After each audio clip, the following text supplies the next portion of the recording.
I'm trying to unweird coaching so it becomes an everyday tool that regular people can use. So the definition that we have for coaching in the coaching habit is, can you stay curious just a little bit longer? And can you rush to action and advice giving a little bit more slowly? Because most people are advice giving maniacs. I mean, they love it. Somebody starts talking and in about 10 seconds, they're like, I know what I need to say. I think you gotta have a dream. The School of Greatness. Really? Yeah. Please welcome Lewis Howes. You are probably best known for your book, The Coaching Habit, which has sold more than 1 million copies. And you've also got a new book out called How to Work with Almost Anyone, which is about the 5 questions for building the best possible relationships. And I want to ask you first, why some people struggle with having deep, meaningful relationships in intimacy, personal relationships, and also in their career, versus people that just seem to be so charismatic, seem to be so present, connected, know exactly what to say, funny, interesting. What is the difference, and how can we be more magnetic? I know, how can we be more magnetic? That's such a great question. Well, some of it is inherent. Some people, I think, are just wired to go, I'm over there, I am with you, I am interested in you, I can make your eyes glitter, I can make my eyes shine as well, because I'm so excited around this. This weekend I was with a mutual friend, Rory Vaden. He's like that. Yes. He's like, he comes up to you and I'm like, I didn't even know who he was. And he was like, I'm so excited to meet you. This is so great. And I'm like, I'm feeling great. I don't even know who you are, dude. And then we got to know him, and of course you know him as well. Sure. So I think some people have this willingness to kind of go like, I love people and I'm out there. But for the introverts of the world. Right. And I'm kind of a little bit like that. I'm like, I have my moments, but there's one part of me is like, I don't like people all the time. I'm backing away from them. And I think there's 2 parts. Where would I go with this? I think there are people who go, I care about relationships. That's kind of where it almost starts, which is like, my life gets better through people. Work gets done through people. So how do I build relationships with people that allow me to kind of make that magic happen? And a philosopher, Martin Buber, said, look, there are 2 types of relationships. There are I-thou relationships and I-it relationships. I-thou. I-thou and I-it. I-it. I-thou is when you show up and you're present to that person. And you show up in your humanity and they show up in their humanity, and you can be just there for the messiness and the glory and the whole of it, the whole catastrophe as it's sometimes called. They're kind of like, I'm building that type of relationship. And I-it relationships are a little bit more on that kind of transactional, mechanical, I'm trying to get something from you here. And I think the world pulls you towards I-it relationships. We're all busy, we're all overwhelmed, we've all got stuff to do. We're all trying to get ahead. We've got our own ambitions. And I think the people who have a real magic are the ones that go, I'm just trying to build I-thou relationships with you. I'm trying to show you my heart. I'm trying to see your heart. I'm trying to make that level of connection without necessarily trying to prove anything, without necessarily trying to get anything, but just going, I'm trying to see you for the full human that you are. What's the question that makes the person asking the question more magnetic to the person receiving it, and also the person receiving it feeling like the most interesting person in the world? Yeah. I think there's probably a lot of questions that you can ask. It depends on the person, it depends on the time. But I think the secret is listening to the answer. There's this ability to kind of like ask a good question and then go, actually, I care about what you're saying. I'm not feeling the need to jump in or interrupt or add value or one-up you and tell you how I also went on vacation in Greece and if I had an even better bottle of wine than you did. There's this ability to kind of say, be present to the like, tell me what your answer is to that. So I have different moments. I'm like, what are you up to? Is a really great question if I'm really interested in that, if it's not just a transaction. Sometimes I'm like, I want to go deeper. I'm like, what's the thing it's finally time to put down? What's the burden you've been carrying that it's finally time to put down? And, in Toronto, I will occasionally host these dinners. It'd be me and 2 other people, kind of slightly randomly selected. I mean, they're in my sphere of the world, but it's kind of serendipity who comes together. And I will bring 5 questions to the table. And they're like, each person gets to pick a question. and then they answer the question, and then the other two of us answer the question. And these are questions designed to kind of break us open a little bit, to kind of create vulnerability, to show us a bit of ourselves. And so we'll do one round of answering the question, and then the second person will pick from one of the 4 remaining questions, and then we'll go around. And that's a 3-hour dinner. That's it. That's all that it takes. Just to open the conversation. Because, you know, it's like, what's the burden that's finally time to put down? Interesting. Big question. You can go really deep on that if you want. What's the crossroad you're at? What's the hard lesson that you keep having to learn? How much is enough? I mean, these are all endlessly big questions that you can sit and wrestle with. I mean, if I'd asked you 10 years ago how much is enough, you'd have had an answer. Right. And it would have been really interesting, and I would have sat there and gone, that is interesting. Right.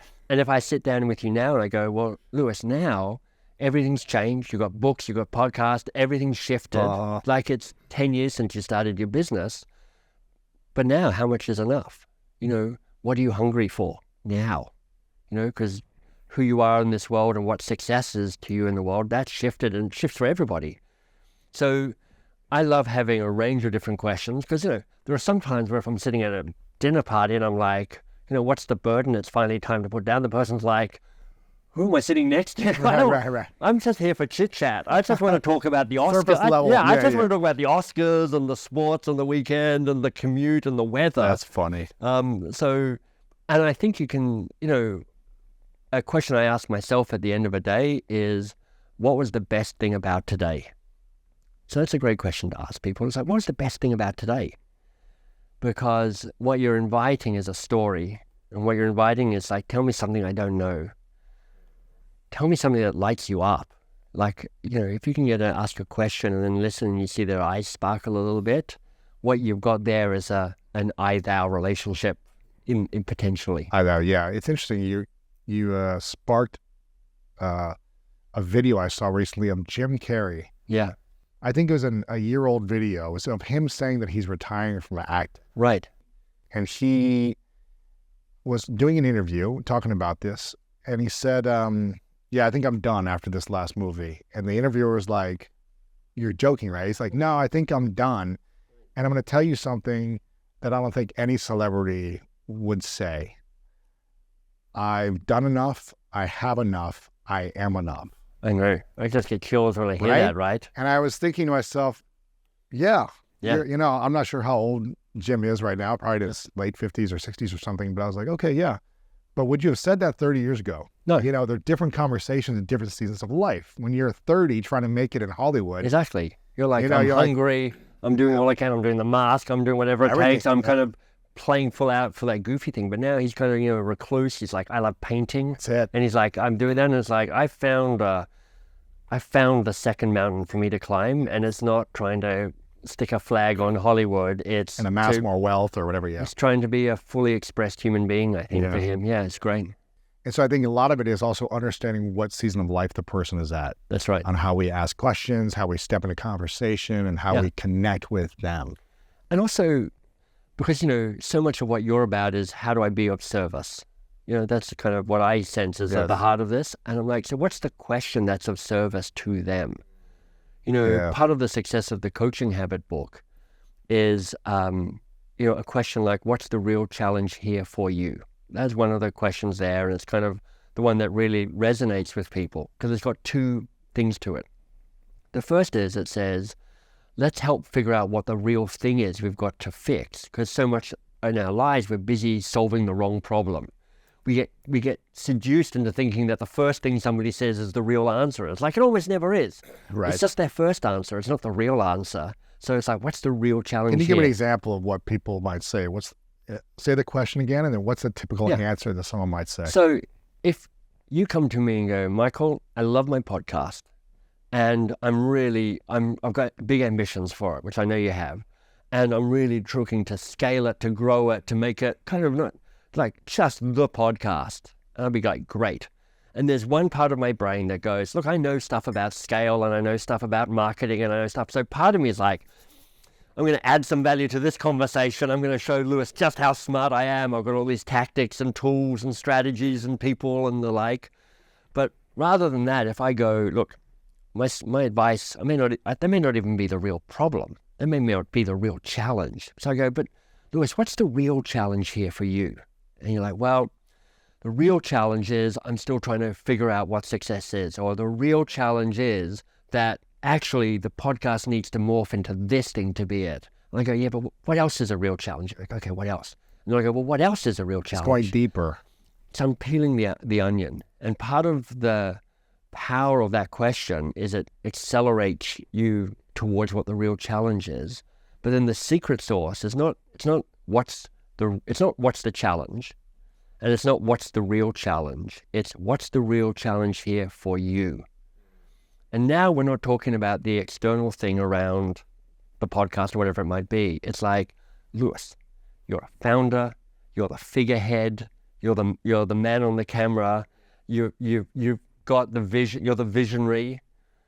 What's the challenge for you in growing it? And it could be completely different. It's like, I need to de-Lewis the Lewis brand because I'm like, it's exhausting. And I can only be in so many places at some time. I've got a conference to run in Ohio. I've got a thing to film in LA. I've got too much going on here. Or I need this brand to last for 100 years. So how does that work? Because unless you've got some secret you haven't yet told us about, you're probably not going to be here in 100 years. You look very good for your age. You look young and your skin is dewy and your eyes are glistening. It's fantastic. But I'm like, you're probably not around in 100 years. So it's like, is it longevity? You're like, actually, my ambition to grow the podcast is not an expression of I need more listeners. It's I need a 100-year brand. Or it could be going, I'm right thinking your COO has been a long-term friend of yours, like another guy from Ohio. You're like, it's all going down with him. It was so good for so long. I trusted him with everything, but now he's turned on me, or we've just grown apart. And actually, I need somebody with a different level of skill. So who knows what? I'm just making all of this up, of course. But the power of it is adding for you onto the end of the question, because now I'm getting you to hold the mirror up. It's like, I get that's the big challenge, but what's hard about this for me? And all of this is to say, here's how you ask a question in service of the other person. Wow. Me giving you all my answers is often in service of me looking smart. Sure, I'm trying to add value and help, but because I want you to think I'm a really great guest and you want to invite me back, and you think this is even smarter than Simon Sinek, who I was talking to earlier today, and Simon Sinek's a smart guy. Yeah. But actually, it's like this whole thing about being other-oriented can be so powerful. Right. Why do you think the coaching habit has blown up in this massive success, sold over 1 million copies? What is at the heart of that people struggled with and you were able to give a solution to? Yeah. I think it unweirds coaching, because coaching comes with a lot of baggage. There are people in the coaching community, and I know lots of listeners are part of that. They're like, oh, we get it and we love it, and we've kind of drunk the Kool-Aid or whatever the saying is. So they're all for it. But for lots of people out in the world, they're like, I don't know, what is coaching? Is it sports coaching? Is it life coaching? Is it ADHD coaching? Is it therapy? There's just a lot of stuff that comes. Is it about fixing somebody who's broken? There's a lot of stuff that comes with this. And when I was writing The Coaching Habit, I was really clear who I wanted to serve. It's like, you are a mid-level to mid-senior level professional. You like your job. You're a little stressed. You've got a good team, but you're like, I could be doing better. You're overworking. You become the bottleneck to your own team.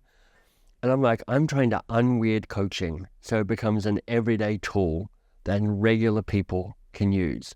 So the definition that we have for coaching in The Coaching Habit is, can you stay curious just a little bit longer?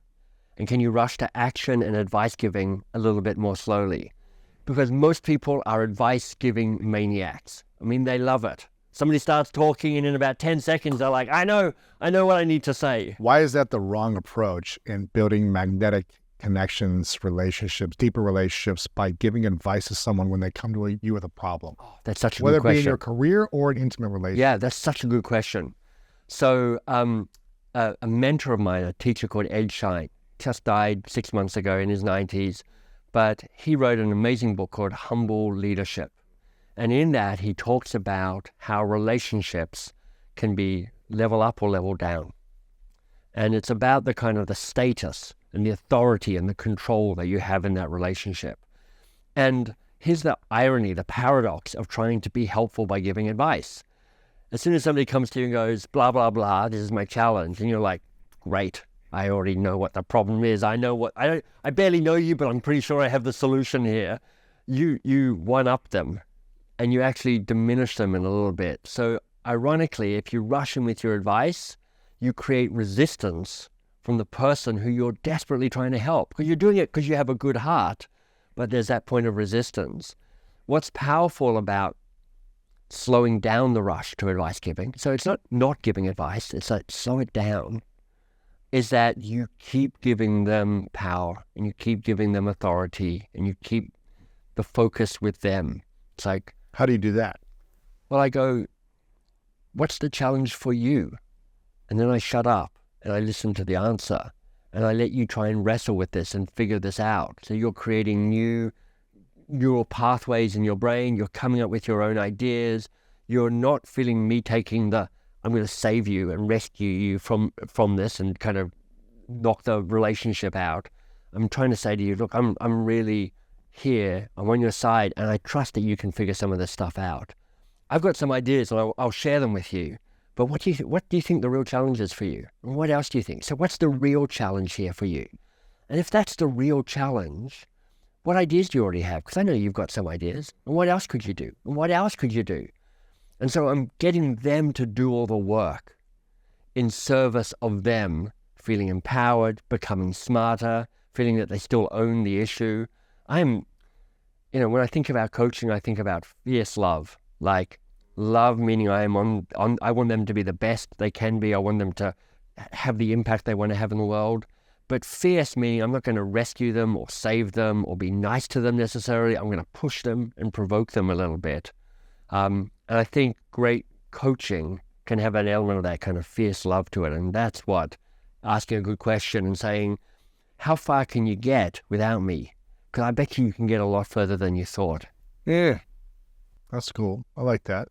What if someone feels like they can't reach out to a mentor or a coach or a guide to help them solve their own problems? Yeah. Whether it be a career or a personal problem. How can an individual be a great coach to themselves without having someone they look up to guiding them? It's tricky because we are very slippery with ourselves. And we get stuck. And we're slippery, we get stuck, we get sneaky. It's hard to get out of our own heads around this.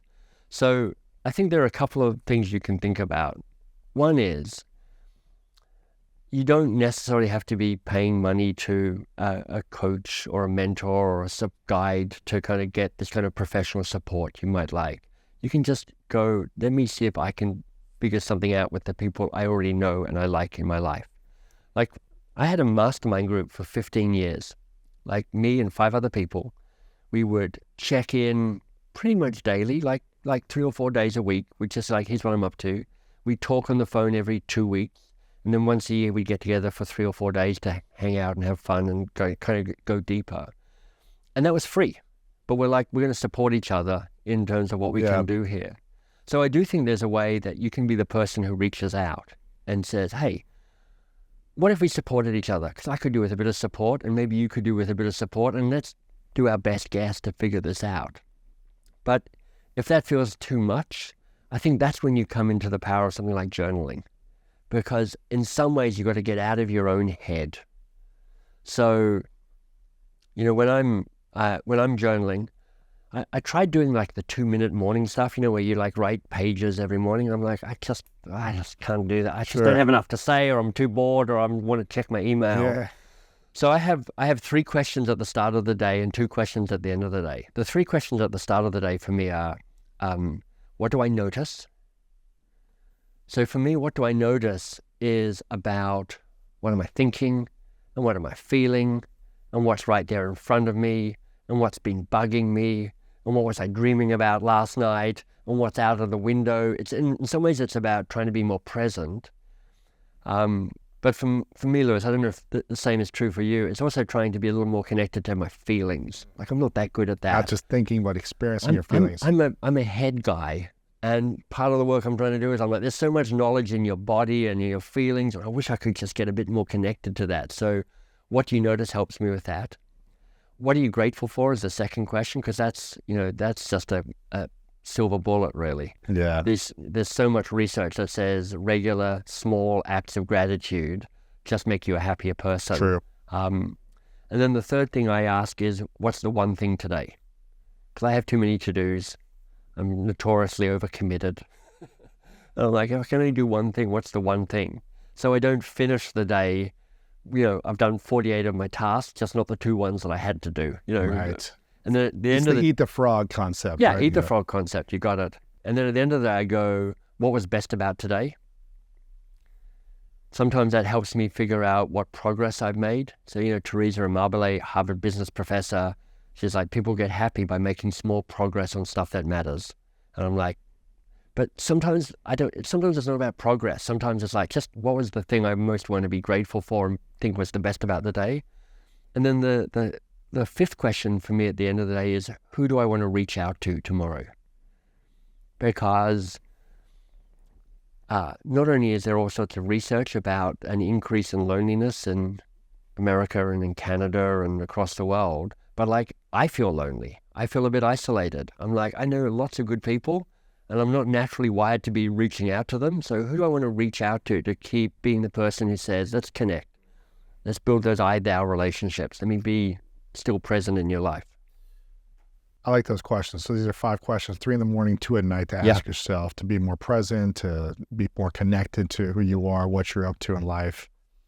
So the I-thou relationships is about service and relationship with others, right? It's kind of like showing up fully. So I have a sense of who you are. You're present with me. I'm not just getting the mask. Yeah. I've got the mask off. And even if I've got a mask on, I'm like, I know the mask you're wearing, and I have a sense of what's behind that mask. Because, you take off one mask and there's another more subtle mask. Yeah. There's masks all the way down in some ways, but it's like you're getting close to putting aside that. You're not trying to necessarily kind of prove status with each other, kind of one up each other, but you're just like, I'm seeing the best of you, and I'm doing the best I can to bring out the best of you, and you're doing the same for me. That's the magic. Yeah, that's beautiful. And how does the coaching habit support with I-thou relationships? Yeah. This is what I love about this question, Lewis, is it gets to the thing that I mostly don't talk about with the coaching habit, which is kind of the way it disrupts hierarchy and it disrupts power. So most of my work happens in a corporate setting. I mean, the coaching habit gets read everywhere. I get letters from parents and letters from pastors and letters from sports coaches. So it's transcended that. But I wrote it thinking of this middle manager. And organizations have a way of just setting people up in hierarchy with each other, which is inherently an I-it relationship. Yes. And if you're the boss and somebody comes to you with a problem, lots of us go, my job is to have the answer, which freaks bosses out because they're like, there's so much going on. I don't know the answer. I barely know the answers to the stuff that I'm responsible for, yet alone the answers for the stuff you're responsible for. Right. But they're like, this is how I help. This is how I prove value. This is how I prove my authority. And what you're doing in answering a question is you're handing the humanity back to that person, saying, look, I'm going to raise your status and raise your authority and give you the autonomy, the competence and the confidence and the self-sufficiency to figure this stuff out itself. And in doing that, you're really saying, I'm giving you your full humanity. I'm not taking it away from you. Right. And I think in that moment, you have this opportunity to be human to human as you work together rather than boss to subordinate. Interesting. Yeah. And what are the main questions that every coach should use to effectively empower the person they're communicating with and build a deeper relationship? Well, in the coaching habit, there are 7 good questions. I mean, there are 5 different questions in this new book, but in the coaching habit, there are 7 good questions. So I can give you a taste of those. Yes. The first, the bookends, question 1, question 7. So if people are listening and they're like, I'd quite like to be more coach-like, stay curious longer, but how do I start? It's like, I'm sure I could do it if I got going, but I'm not quite sure what the first thing is. The kickstart question is, what's on your mind? And what's really powerful about that is it's not what's on the agenda, and it's not what do we always talk about, and it's not here's what I want to talk about. It says, what's on your mind? What are you excited about or worried about or nervous about or just feel like it's like, this is the thing I'm going to talk about. So it's this act of giving and sharing of authority and autonomy. And the final question in the series, so if this is the bookends, how to start and how to finish, is the learning question is, what was most useful or most valuable here for you? In this conversation. In this conversation. And I do this, I was just speaking at a group of, in front of 500 people yesterday, and at the end of this session, I'm like, turn to the person next to you and like, what was most useful and most valuable for you? And what's amazing is, it's never really what I think. And again, it's when you ask this question, you get three gifts. One is you help them name the thing that they're taking away, and they might have missed it otherwise. So they're actually going, okay, I'm actually articulating what was most useful, and when they do that, neurons fire and people remember the stuff. Yeah. Secondly, and here's the gift, you get to hear what was most useful and most valuable. And sometimes it's different from what you were thinking. And sometimes you're thinking, that wasn't valuable at all, that conversation. I was just jazz handing my way through the whole thing. But they're like, no, actually, this is what really landed. And that might be powerful for one group, but not for a different group. That's right. And, when I was speaking to these 500 people, and I was like, so tell me some of the things that landed. I'm like, 10 different people, 10 different things they took away from this session with me. And then what's also manipulative, but in a good way, is that you're not saying, was this a useful conversation? You're saying, what was most useful about this conversation? So you are framing this conversation as a useful, valuable conversation, which makes them find it more useful and valuable, which makes them find you more useful and valuable, which strengthens the relationship. Interesting. Yeah. And what is the difference between a Keystone conversation versus a normal conversation? Yeah. So this is the heart of this new book, which is like, okay, so we're trying to, our working relationships have such a big impact on our happiness and our success. Yeah, it's true. Like, spend a lot of time at work. You spend a lot of time at work. And if you take a moment and you think to like one of the hardest working relationships you've had, it's a real struggle. It was a bit miserable for you. And you think of the back and forth of what happened. And then you think of the impact it had on you. It's significant. Like Nice. you hear people talk about it. It's like, I felt distrusted. I opted out. I shrunk. I lost my confidence. I quit my job. Basically, a bad working relationship will shrink you and diminish you. And then when you flip it and you go, tell me about a great working relationship, one where you felt seen and heard, maybe an I-thou relationship, and you go back to that moment and you imagine the give and the take, and you go, and what impact did that have on you and your work? They're like, expansive, I felt bigger, Yes. I felt bolder, I felt braver, I took more risks, I brought more of myself, I brought my genius to the table. So it can have such a big difference. And most people go, I'll just cross my fingers and hope for the best. Yeah, right. I'm like, I hope I get lucky. And I hope we can figure it out as we go along and it doesn't get too messy. They're not setting an intention. So the Keystone conversation, for the conversation. Keystone conversation is setting an intention. And it is this: have a conversation about how we work together before you plunge into the conversation about what you're working on. And it's hard because we are wired to want to talk about the stuff that needs to get done because it's there and it's urgent and it's exciting and it's bright and it's important and it's critical. So we're like, let's just get into it. But if you go, look, let's stop and go, hey, how will we actually work together before we get into it? I mean, before we started filming here, I was like, so let's tell me, you had a really great podcast guest. What happened? What did they do? What did you do? What should I know from that? And when you've had one that, I'm sure you haven't had a bad podcast guest, but one that was like slightly lower rated, didn't quite have the magic, what happened? What was the difference there? And what we're doing is we're creating a contract between like, I want this to be a really great podcast for you and for everybody watching. I'm like, I want them to go, that was amazing.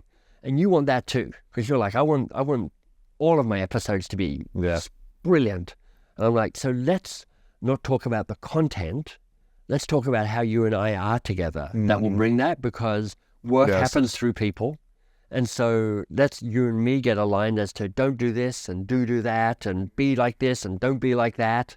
Like when I talk to your team, because I ask them the same questions as well. Like, so what makes a really good guest? They're like, the thing that you and they have always said is like, well, the more authentic you can be, the better. That's really helpful. There's a sense of kind of vulnerability and sharing and service.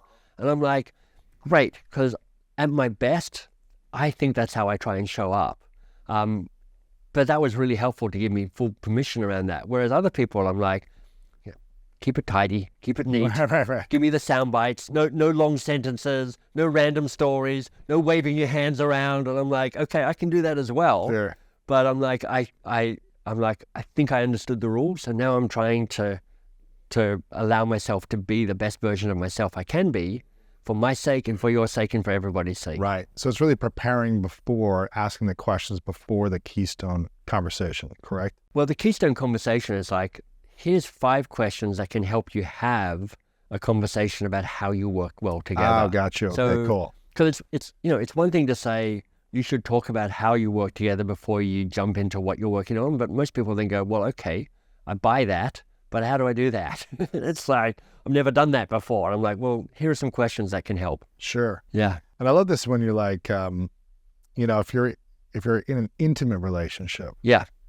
not a working relationship, but an intimate relationship, I think that's, you have one of these questions, which is the good date question. What can you learn from successful past relationships versus what can you learn from frustrating past relationships? I think that's kind of interesting to ask in intimacy. Exactly. As well. Like, what was the part of your previous relationship that really was great? And maybe you don't need to go into these details of like sexual all intimacy. of it. Yeah, exactly. But what was too much information? Maybe that you were able to communicate effectively, or you guys had calm, resolution when there was conflict, or what are the things that you enjoyed that worked really well, and what were things that didn't work well? And I think you get a better frame of mind and understanding around, okay, how do we create our own agreement? What are our own boundaries, our agreements into our working or intimate relationship?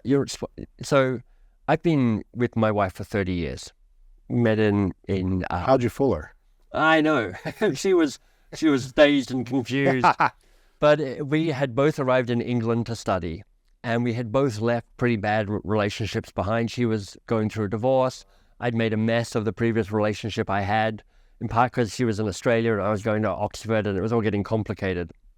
And we ended up sitting next to each other on a bus from Oxford to Stratford-upon-Avon to go and see some Shakespeare play. And it's a long and windy road, and we'd been dating like maybe 2 or 3 dates. It was really, really early on. And we just somehow fell into this conversation about what are we up for? Like, I was 25, she was 36. So we were kind of old enough to go, we want to figure this out. We're like, we're not kids anymore. Right. We've got a bit of experience. Let's actually try and do this. So we actually had this conversation. It was like amazing and excruciating at the same time. Really? Not least because we're in the back of a bus and we're both feeling car sick and maybe other things as well. But we're like, this is what I've learned from my past relationships. Like I was saying, look, here's what I've learned from the relationships that I've screwed up. I have a way of disappearing into my own head and taking that other person for granted. And she's like, great, because I will kill you if that happens. And I'm like, that's really helpful to understand. She's like, that just won't happen on my watch. And that is true. Very hard to pull that off with Marcella.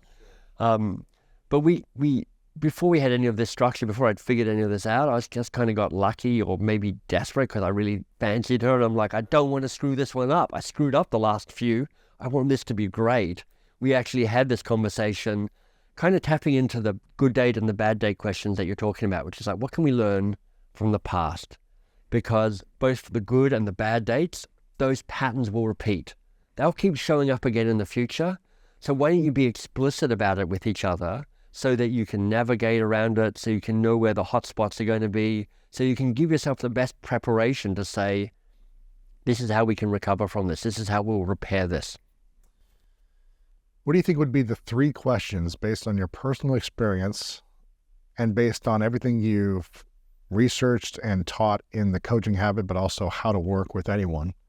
What would be the 3 questions that every person should ask their partner before getting married to try to set themselves up for a conscious, loving relationship, knowing that there's going to be, ups and downs in life, but set yourself up for the best possible relationship? Well, I'm going to take one of the questions from the book, which is the fifth and final question, which is, how will we fix it when things go wrong? The repair question. That's great. And, I just acknowledge all the work of the great people like Esther Perel and Terry Real and John Gottman and Dan Siegel, these kind of giants in the world of intimate relationships who really studied this for years. And as I was writing this book and kind of re-immersing myself in all of their material again, 2 things became really clear. The relationships that last are the ones that get repaired. And most of us are not very good at repairing relationships. Most of us, we break far easier than we think. We're like, oh, I feel a bit broken, a bit betrayed, a bit let down. And so many of us either do fight or flight or, what's the other one? Flee. Terry Real. Freeze. Yeah. Terry Real said it was freeze and flee are 2 options, but the third one that he suggests, which I really like, is fix. Fight, flight, or fix. Interesting. Which is kind of moving into rescuer mode. Right. Like if you know the drama triangle, which is comes from a psychologist called Stephen Karpman. He's like, when relationships get dysfunctional, 3 roles play out. There's the victim, there's the persecutor, and there's the rescuer. And they're all equally dysfunctional. Rescuer sounds better than victim and persecutor. It's just as screwed up as the other 2. It is, yeah. And they're all reactive ways of behaving, and they keep the relationship stuck in dysfunction. Wow. And in fight and flight and fix, you actually have the brain description of those 3 roles. So I reckon, interesting, because when you're like in the first 2 years of marriage, really, and all the years leading up to it, it's like, this is amazing. She's amazing. I'm amazing. We're amazing. This is any kind of hiccups are like minor stuff that we get over that because everything else is going on for us. It's fantastic. But after 2 years, it's like, okay, the veil drops a little bit. You kind of get clear on other things, and it will go off the rails somewhere. It might be an explosion. It might be a dent or a crack or a bend or something, but something will happen. So I would say, I wish I'd asked this question because I didn't. How will we fix it when things go wrong? How will we fight? How will we fight in a way that will not break us, but will kind of be a source of learning and growth and clearing and kind of resetting? Yeah. I think my friend Jay Shetty talked about this in his recent book, right? Where it was about, the success of a relationship is in how well you fight, right? And how successful you can fight together. I think so. Yeah. And not hurt each other too far beyond repair, which is the repair question. Yeah. How will you fix it when things go wrong? And I think it's, death by 1,000 paper cuts. Like the more you hurt someone little by little, it's just like, I just don't care anymore. Yeah. If you don't learn to repair it. I think that's key in intimate relationships, family relationships, friendships, career, is like repairing these things when you maybe feel like there was something that wasn't good. But I think the challenge is asking this repair question: how will you fix it when things go wrong? It might be easy to say, when things go wrong, I'm going to be fine, and I'm going to apologize, I'm going to do all these things. Yeah. But then when that time comes 2 years later, you're like, screw you, and this exactly. you're horrible, and I'm not talking to you for a week. But here's you the magic. may not remember what you said. You probably won't. But that's not the magic of that question. The magic of that question is it says things will go wrong. It's an acknowledgement that the honeymoon moment is going to pass, and that things will get hard, and you get a chance to revisit it. So I think getting people's best guesses about how they're going to fix it when they go wrong, that's helpful. And if they can pull some of that off, then everybody benefits. But it does, what I think is the real hidden power of that question is it says it will go wrong, and we're acknowledging that now. And when we say, how will we fix it when things go wrong, we're acknowledging a shared commitment to wanting to fix it. And when it does go wrong, it's something that you can say is going wrong. Right. We can actually talk about it going wrong because it's been raised before. Yeah. And I think it's that permission and shared commitment that actually can be part of the real magic of that question. Yeah, and maybe you can say, like, it's not going wrong, we're just not in alignment, or something is off, or whatever might be happening. And I think this is one of the reasons why I really love hearing stories about world-class athletes, Navy SEALs, MMA fighters, because they talk about preparing for challenging situations and how am I going to get out of the challenging situation. Usually as an athlete, it's more of a solo sport or a team sport, but the MMA fighter doesn't just train standing on his feet, punching when he's healthy, and in the best position. He trains upside down, with his neck against the cage, with one arm behind his back, getting punched in the face over and over again. Solve this. Saying, how do I get out of this? Right, exactly.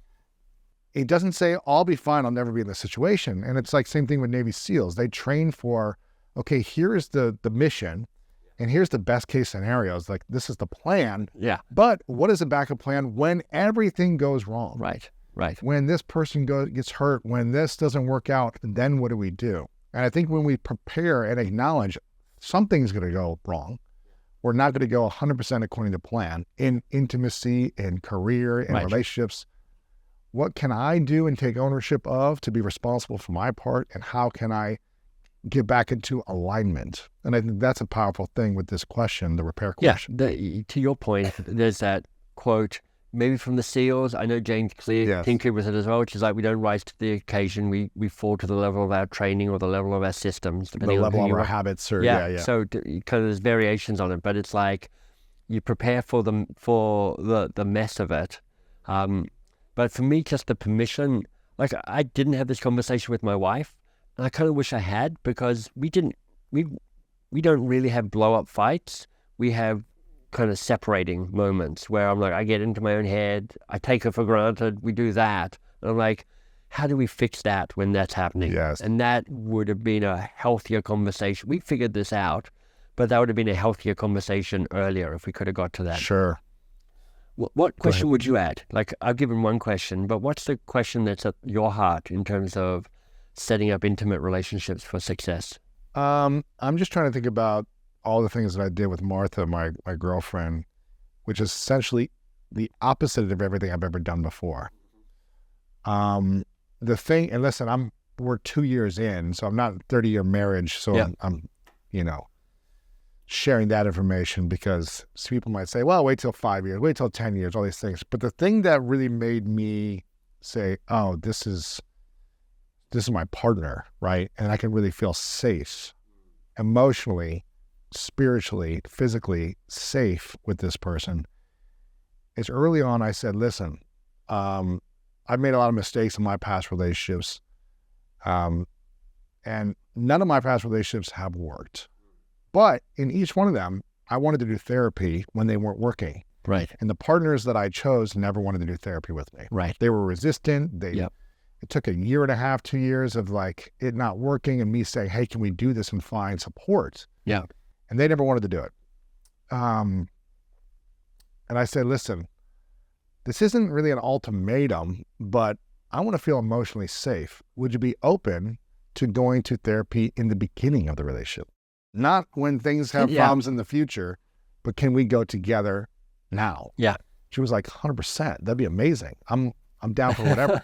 She was like, I've always wanted to do that too. Yeah. I felt like, oh, okay, just her acknowledging that. Yeah. And then us doing it has been a beautiful foundational process of a safe space to talk about maybe touchy or uncomfortable conversations, to create boundaries, agreements, and commitments, which has not, removed all friction or conflict, but has removed a lot of it and given us a lot more grace and flexibility and freedom to have courage to communicate when there's something that didn't feel right. Let's talk about it. Yeah. And that was a beautiful thing, just asking that question. So I don't know what that question is. It's not the therapy question, but it's more like, hey, are you open to having outside support and having these conversations? Yeah, it's really powerful. If needed. And so for me, that was a beautiful conversation. Well, the question it relates to in the book is the bad day question. The bad day question. Which is like, what can we learn from frustrating past relationships? And it's like, and these are my words, not yours, Lewis, but it's like when the relationship was hard, I didn't feel like I had the support I needed, and I didn't feel the other person was as committed to repair or fixing it than I was. And that's what I really want in this. And there's a definition of like an adult to adult relationship. An adult to adult relationship is being able to ask for what you want, knowing that the answer might be no. You don't always get what you want, but being able to ask for what you want is a really rare thing and a really powerful thing. And it just feels like from your story, it's like what I've learned is I've figured out what I want, and I've got the courage to ask for what I want, and that's made all the difference. And the courage to walk away. The steady question, what are your practices and preferences? I was very clear with her in the beginning of us dating, and really in the first couple days of meeting each other. I said, this is who I am. Right. This is my vision. This is where I'm heading. Yeah. This is what I will be doing, and this is what I will not be doing. Yeah. And I will not be living this type of relationship or this type of life. Yeah. If you want to put me into some stereotypical box of certain relationships, that's not me. Yeah. That doesn't mean I'm going to be, out of alignment with a monogamous relationship, but I'm a driven human being. Yeah. I'm running this business. I've got a vision that is going to take a certain amount of energy and effort. Right. And she asked me a question early on, which essentially is, what are your preferences questions? She said, what are your priorities? Yeah. And I had never had the courage before to fully be own honest that. with my priorities. Yeah. Now, this may evolve over time and anything else, but I said, listen, no woman wants to hear what I'm going to tell you. Are you sure you want the answer? Right. Are you sure you want the truth? Right? It's kind of like my Tom Cruise moment. You can't handle the truth, right? And I said, are you sure you want me to tell you the truth? She said, yes. Yeah. And I said, I don't think you're going to want to hang out with me after you hear this. Right. Because no one in the past was able to handle it, was able to receive it. Right. And so she said, yes. And I said, okay, well, it's been good knowing you, but here are my priorities. Good for you. I said a brave moment. Right. And I was like, but I wasn't willing to abandon myself anymore, which is what I had always done. I'd abandon to make someone else feel okay or safe or secure or whatever, as opposed to just, this is who I am. And maybe that means we're not the right fit for each other. Right. We're not the right match for this type of relationship. But let me show you my cards. Yeah. And let's see how this goes. But I always lacked that emotional courage because I was afraid of hurting people. Right. And I said, my priorities, my number one priority is my health. And no woman wants to hear that they're not the number one priority in a relationship with an intimate partner, really. Yeah. They don't like that. Most of them, at least. And I said, my number two priority is not you or the relationship either. And no one wants to hear they're not number one or number two. Right. Please, number two. Yeah, right? exactly. Let's give me a silver medal, man. Exactly. No, and I said, my intimate relationship will be my third priority. Now, let me give context, because I need my health to be a top priority so that I have more energy, focus, and value to you and to my second priority. It's that kind of foundational thing that allows everything else to be built, relationships and business. And to my second priority, which is my vision, my mission to serve people. Yeah. And if you hold me back from my health and I feel unhealthy, I'm not going to be good for you. If you hold me back from my purpose and you try to deter me from that, I'm going to be resentful, frustrated, like antsy. But if you are in alignment that these are my top two priorities, you're going to feel like the number one priority. Well, that's nice. And so it's creating that context and conversation, just setting the stage and just being like, you can never pull me away from these things unless there's some emergency or whatever, but it can't be this, I don't want you going to the gym. I don't want you working on your mission. I don't want you.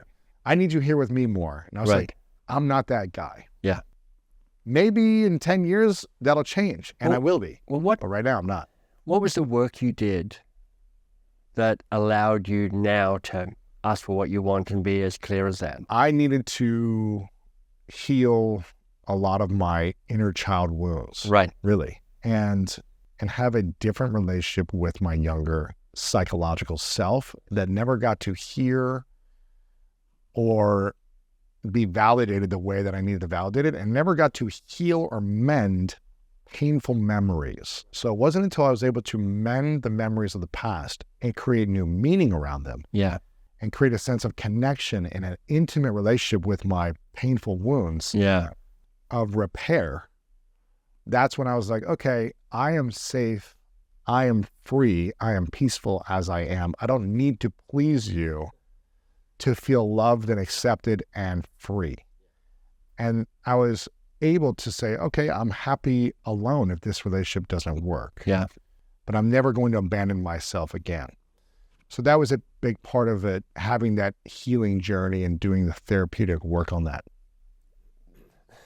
You can go, Michael, stop interviewing me and don't ask me about my partner. But I'm curious to know if you were able to ask her what she wanted, like what her priorities were. Yeah, I asked her, really, really early on. Yeah. And she, this conversation where she asked me about my priorities, she was like, I was like, what do you want? What's your vision? And what's your vision for intimate relationship, a committed relationship long-term? I've said this on the show before a few times, but I was like, she said, well, I want to be married and have kids. And that's something that I want and I value. I said, okay, cool. I value that as well, but I can't tell you that in the first couple of weeks that that's going to happen with us. So I need to feel safe. I need to feel time, a foundation. So if you're cool with that, knowing that maybe. It's a maybe, yeah. But everything has to work out for me to feel like a yes. Yeah. I can't commit right now. Yeah. And another thing was also, I said, I'm not going to be sharing things with what I think is not the role and responsibility that I want when we have kids. Right. And this is the type of, partner that I will be and father that I will be. Now, maybe all this changes. Yeah. And maybe when I have kids and all these things, my role and responsibility, I'll be more flexible or I'll change or whatever. But I'm telling you, this is where I'm going to be. This is what I will do really well. And this is what I'm not going to do. I'm not going to do these roles and responsibilities as a father. Now I'm going to be fully present, fully committed, fully in, all these things, but I'm just not going to do certain things that maybe is in society looked at as what's supposed to happen. I hear. Yeah. And if you're cool with that, then I feel more seen, safe, and valued. Yeah. Yeah. And she was like, 100% I'm cool with that. It works for me. So it's just being clear about the future. Yeah. And really having conversations about money, intimacy, kids, all these different things early on, and not guessing that they were thinking something. Right. Because it's so easy to make up what they believe. Yeah. Like you kind of piece No idea. together clues. No you idea. kind of have your own confirmation bias. You have your own secret hopes and wishes, which you then project onto them. Yeah. And mostly you're like, you just don't know. Yeah. Like one of the great surprises to me, and that has been kind of foundational to our relationship with me and Marcella working, is that like I like the spotlight.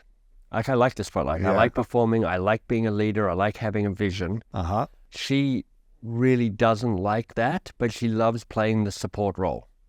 And what that meant is that it helped us negotiate kind of our careers about how we would manage that together. And rather than me going, I feel bad about this because I'm probably stepping on her toes and I probably need to shrink to allow her to have space. We're like, we just figured it out that I'm like, this is my job, is to be the visionary and to try and change the world and kind of.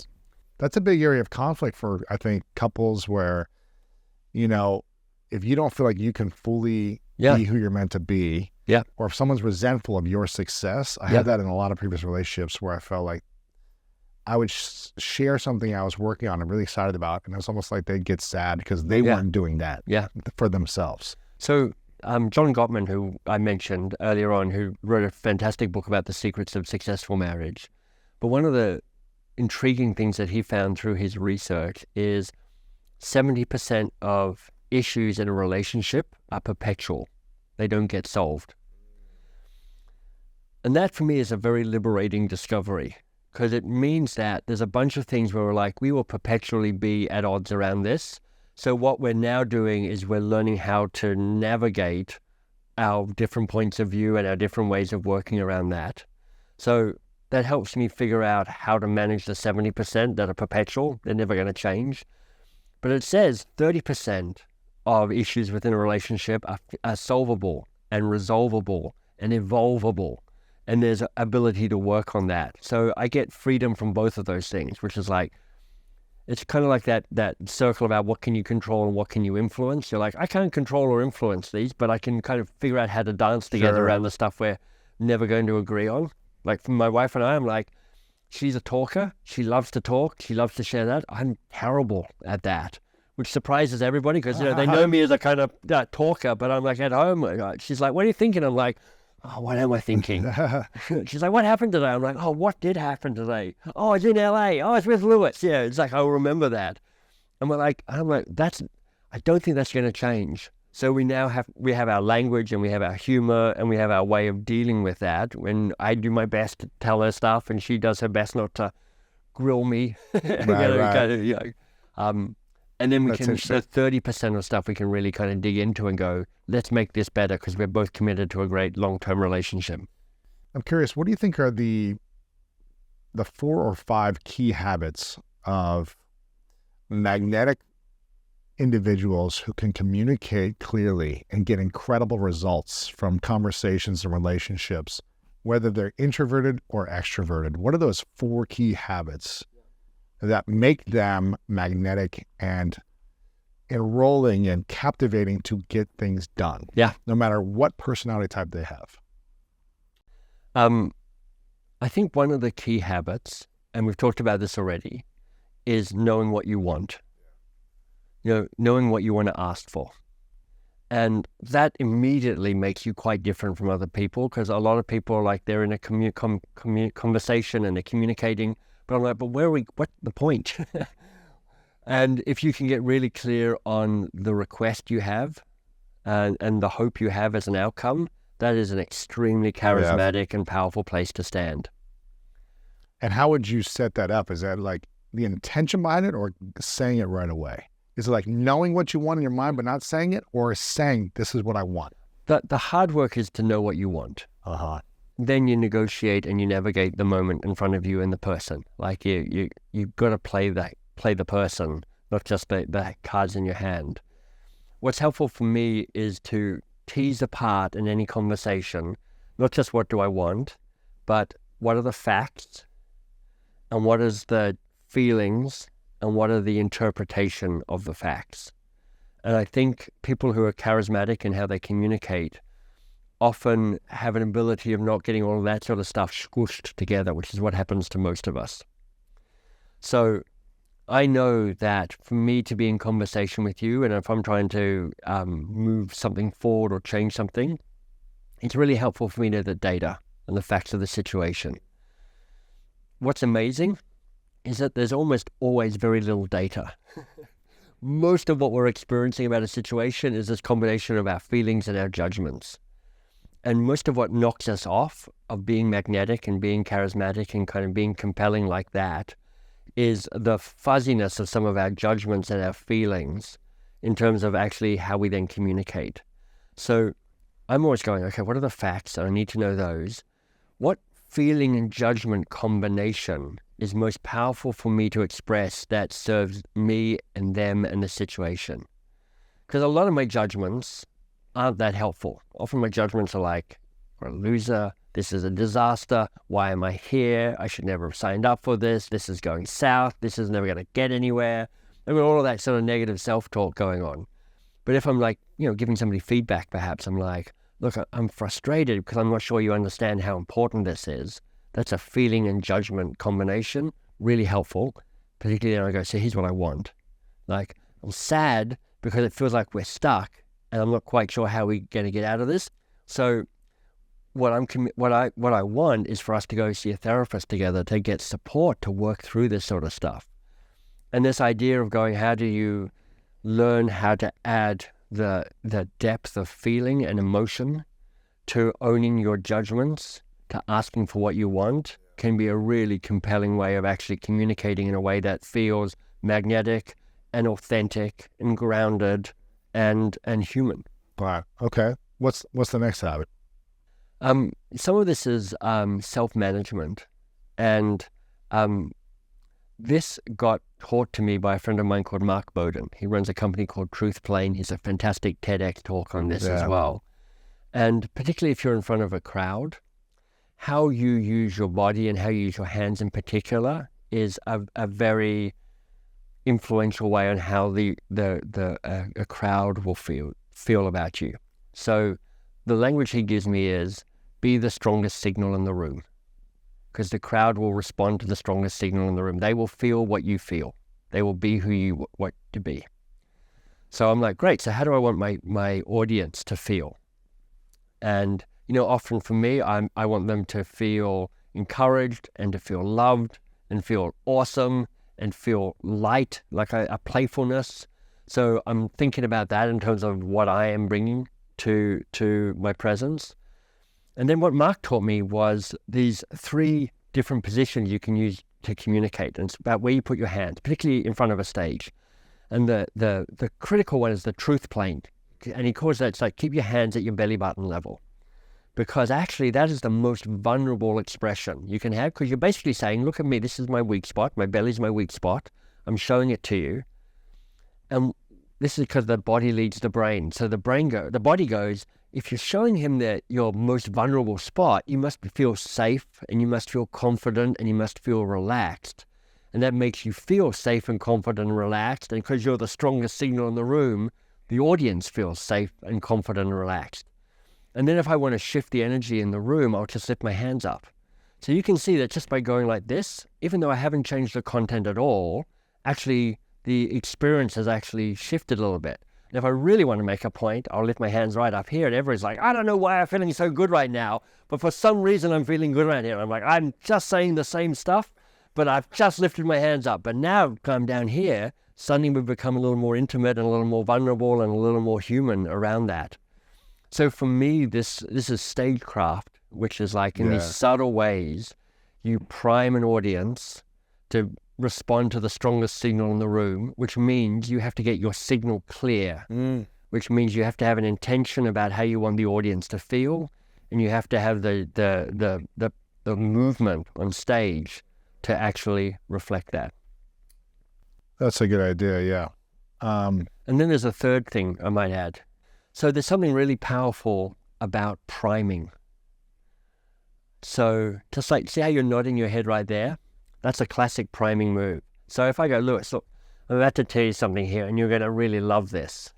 What's happening is you're nodding your head. People at home are nodding their head as well. And they're like, why am I doing this? why am I already love this and he hasn't even told me. And there's a way that you can use language to help your audience understand and appreciate what's about to happen. How? This is going to be fantastic. I think you're going to really like what I'm about to tell you now. That's it. That's me priming. The audience doesn't even hear it, but I'm just giving them a chance to get their brain to be ready and to hear it in an open-hearted, open-minded way. Sure. It's like, this might be the best thing I've got to tell you all day. All right. This second thing is going to be fantastic. What is it? This second thing is going to be fantastic. And it's this fine line between like I am manipulating an audience when I'm doing this. I'm working really hard to give them the very best chance to get the very most out of what I've got to share with them so that they feel present and served, and I've done my best contribution to them. And I'm doing all of that to kind of be an act of service. And, all of these things can be used for evil as well. So Sure. you're like, your intention is significant in this. Right. Okay. I love these habits so far. Would there be one more habit that would make someone a magnetic communicator and roller and force for good? Well, here's my preference, Lewis, and this is a bit kind of off the path, but when I am working with, if I'm presenting or running a workshop or speaking to a large crowd, I spend a lot of time getting the audience to speak to itself. How do you do that? I say, turn to the person next to you. Like, this is how I start a keynote. I'm like, I ask them some check-in questions. I go, first of all, on a scale of 1 to 7, how active do you plan to be with me over the next 90 minutes? And they're like, oh. And I'm like, I don't mind what number you choose. You can choose. You're an adult. I'm not bullying you into a 7. But like, 1 is, I'm right at the back. I'm planning on having a nap. I'm hoping to get my pulse rate down into the low 30s. I didn't even want to be here. 7 is like, I'm stoked to be here. I'm so excited. This is the talk I've been hearing. Like, fantastic. And then my second question is, like, score of 1 to 7. How much risk are you willing to take with me over the next 90 minutes? I don't mind what it is. You choose. But 1 is no risk at all. I'm hoping to think nothing new, learn nothing new, meet anybody new. I'm hoping this whole thing doesn't affect me at all.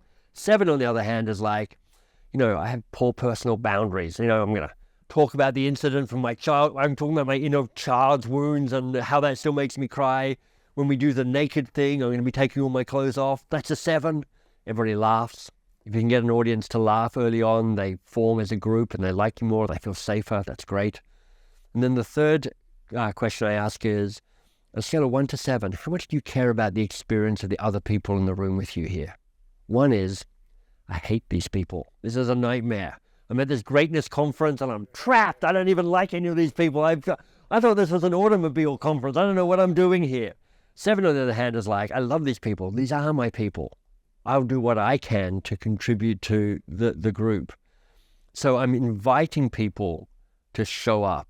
In some ways, it's a version of how to work with almost anyone, which is like, let's have a conversation about how we be together before we get into the work. That's cool. And I'm priming them to kind of go, look, I'm making a decision on how I'm showing up. I'm making a decision on how much risk I'm taking. I'm making a decision about how I contribute, because they hadn't really thought of it before they sat down. They were just there because it said, be in this room at 9 o'clock for the opening keynote. Right. And they're kind of in passive recipient mode. Yeah.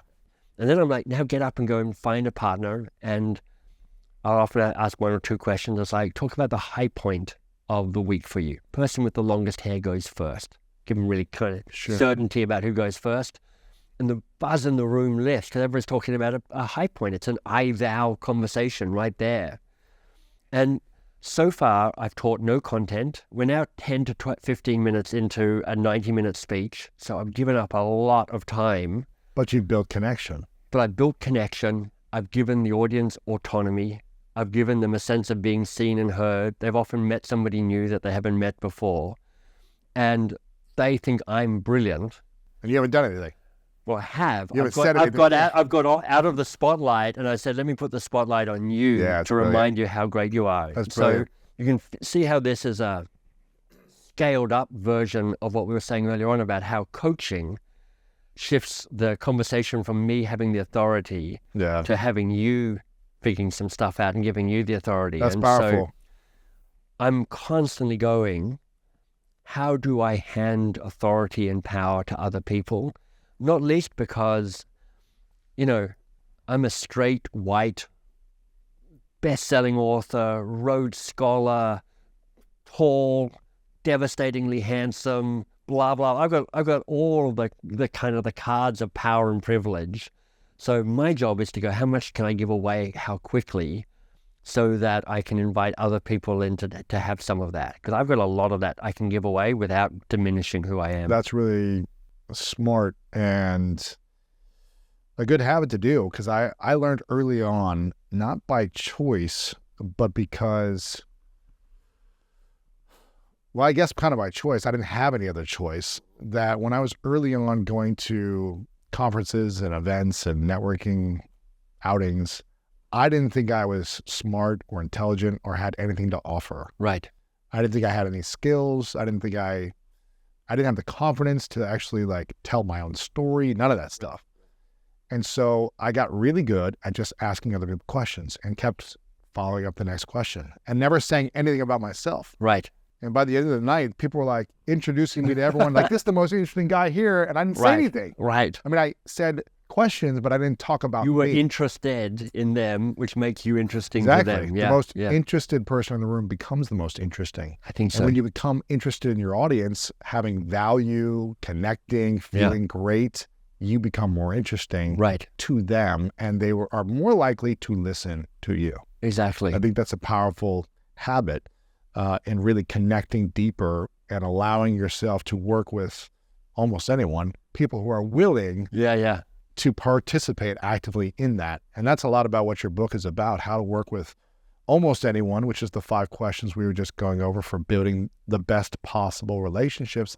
And as you know, and as our audience knows, that the quality of our life is directly related to the quality of our relationships, the conversations, the emotions, the feelings, the experiences you have in those relationships. And that's why this is all about having deeper, better, more fulfilling relationships. And so your book covers that. Also, the coaching habit, which is sold over 1 million copies, helps people have better conversations and just have more tools and skills for learning how to connect better with people of all walks of life. I want people to make sure they get the books. We'll link it all up. What else are we missing here? Is there anything else that people need to know or hear to support them and deepening their relationships, accelerating their life in a positive way, and having everything they want? Well, I'm going to say 2 things. One is a bit more tactical, which is around, well, what is the best possible relationship? And we've kind of covered it, but just want to nail it for people. It has 3 elements. It needs to be safe, which you've talked a lot about and the importance of that. It needs to be vital, which means it needs to have life, and it needs to be repairable. So safe and repairable, I think we've talked about, but I just want to point out that psychological safety is so important, but I don't want a relationship that's just psychologically safe. I want a relationship where I can also be psychologically brave, and that's the vitality. And in any relationship, you with your partner, me with my partner, me with the people who run my companies, I'm trying to build our version of a relationship that is safe and vital and repairable. And they're different with each relationship because it's a unique relationship. But I want that right combination. That's cool. That's kind of a tactical level. Yeah. And then if I was to ask anything of this audience, it would be to be the people who are brave enough to start this. We've talked a few times about the power of reaching out. Somebody said the other day to me, nobody likes to be the first person to say hello. Everybody loves to be greeted. And one of the responses people have to this idea of having a Keystone conversation, a conversation about how we work together and what we're working on, is like, that feels like it's going to be a bit awkward. And I'm like, it probably will be a bit awkward. I'm not, it's like, you don't have a role model, you probably haven't experienced it before. But to be the person who is brave enough to say, hey, before we get into it, or we've been in it for a while, but let's just take a beat and actually stop and look across the table at each other like we're doing and go, how can we work better together for our sakes, for our happiness, but also for the success of the work we're doing? Yes. What would that be like? And so what I hope is people have the bravery to kind of reach out. That's beautiful. And we'll make the call to action to people right now. My friend Jesse Itzler says every day he reaches out to 3 people in his life and asks them interesting questions and gets them to open up. And so I would say to everyone listening or watching, to reach out to at least one person a day, send them a text, ask them one of these questions, check in on them, see how they're doing, and let me know in the comments if they reply and what sparks from you reaching out and have that courage and that bravery. Wait to see this. So, I'm excited to dig into the comments too and see what happens from this. I think some magic's about to happen. Exactly. Michael, again, I want to make sure people get the book, How to Work with Almost Anyone. Make sure you guys take a look at this, get a copy of that and the coaching habit. You're at mbs.works, mbs_works on Instagram and all over the place on social media. We'll have all this linked up. You guys can go to Amazon and get the books as well and see everything there. This is a question I ask everyone towards the end of our conversations. It's called the 3 truths. Yeah. So imagine you get to live as long as you want and accomplish and experience all that you want. But for whatever reason, it's the last day for you on Earth. Okay. Many years away. Yeah. And for whatever reason, in this hypothetical scenario, you have to take all of your work with you. Yeah. So no one has access to this conversation. Right. Any book you've ever written or will create. Yeah. It all goes somewhere else. Yeah. But you get to leave behind 3 lessons to the world, 3 things you know to be true from all of your experiences that you would want to share as lessons for others. Such a good question. What would those 3 lessons be for you? The 3 lessons for me would be stay curious longer, because magic starts to unlock when you can stay curious longer. You see something new in the people you're curious with. You see the world differently when you're curious. The second lesson would be we unlock our greatness by working on the hard things. So I think that's probably a theme that resonates loudly here, but it's like, having the courage to step out to what I would call a worthy goal, something that's thrilling and important and daunting, is not only about doing the work, but it's about cracking you open so that future you can call you forth. Yes. There's a future version of you, which is the next level of you. And when you do the hard things, that's what opens you up and allows that next best version to be called forth. And I think the third truth, which we've talked about a little bit in the last segment, was to say, be the person who reaches out. Because people are lonely, and people welcome somebody who reaches out and says, hey, how are you? How can I help? I'm here. That is a powerful gift to give people. That's beautiful. I want to acknowledge you, Michael, for your wisdom and your ability to communicate clearly and effectively and be curious enough to ask these questions for yourself on how to be a better communicator, a better friend, a better lover, a better coach, and all these different areas. And taking this information and simplifying it for the rest of us, because I think a lot of people struggle. They are lonely because they don't have the skills and tools to communicate better. So I acknowledge you for putting this together, creating this work, sharing it with us here, and being of service to humanity. I really appreciate it. Again, I want people to follow you, check out everything. mbs.works is where they can get all your information and all the links to everything, the books. We'll have it all linked up as well. But the final question for you is, what is your definition of greatness? I think it is the fullest expression of the best version in the service of the people that you love.